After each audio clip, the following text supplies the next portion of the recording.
Galera, sintam-se em casa, estamos começando mais um Vilual e agora é você que vai decidir. Ei, de boa mesmo. Já tá ficando sem graça esses trocadilhos de música, esse negócio. É a melhor parte do programa. Eu não gosto, eu não gosto, mas você quer de boa. Agora, não, vamos falar sério, nós temos que falar sério realmente. Porque nós estamos em um momento um pouco complicado do nosso programa. De novo, novamente. De novo, mais uma vez. É verdade, são sinônimos. São sinônimos. Sim. Então, da última vez que filmamos só nós dois, você já sabe o que aconteceu. O resultado foi que o nosso querido amigo arregou. Só que o outro arregou. Esse nós botamos pra fora. Nós tiramos, porque de boa mesmo. Se ele tava gostando, eu tava gostando, ninguém tava gostando desse cara. Mandamos pra fazer nada, pô. Quer dizer, e o novo que entrou agora tem inúmeras promessas e diz que quer ser alguém. Duvido. Eu também, duvido, mas vamos ver. Bota a cara do moleque aí. Aqui.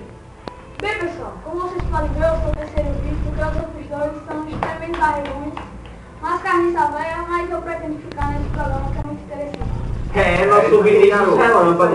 Vinícius Relâmpago. Ele promete, é só... Se liga. Velho. Esse aqui, esse ninguém segura não, esse aí. Esse ninguém segura não. Chama lá. Relâmpago. Bom, como o programa estava precisando de conteúdo, nós tivemos que chamar o professor Dudu. Vou ler a matéria, Júnior.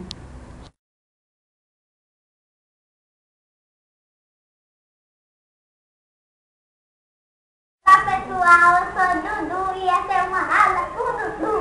Hoje a gente vai falar sobre os dinossauros. Vocês sabem de um dinossauro que é herbívoro? Eu sei que é o Procéfalo. Ele tem uma armadura no seu corpo. Sabiam? Eu sabia. Vocês sabem de um dinossauro mais rápido? O Tiranossauro ou o Espinossauro? Qual deles são os mais rápidos? É o Tiranossauro. Ele é um comedor de carne. Ele come outros dinossauros herbívoros. O espinossauro come peixe. E os dois são carnívoros. E o espinossauro come peixe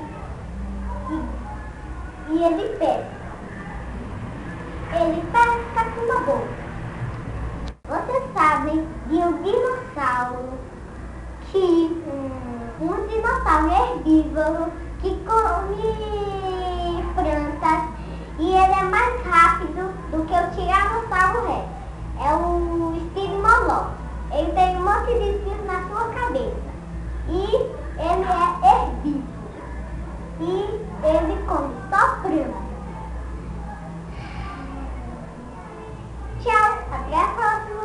Isso que é a relação Garoto de Fera, como vocês podem ver, ele é muito interessante e muito legal. Acertamos, pelo menos no início nós acertamos, mas vamos acabar com isso aqui logo. Valeu mesmo. Valeu. Tchau.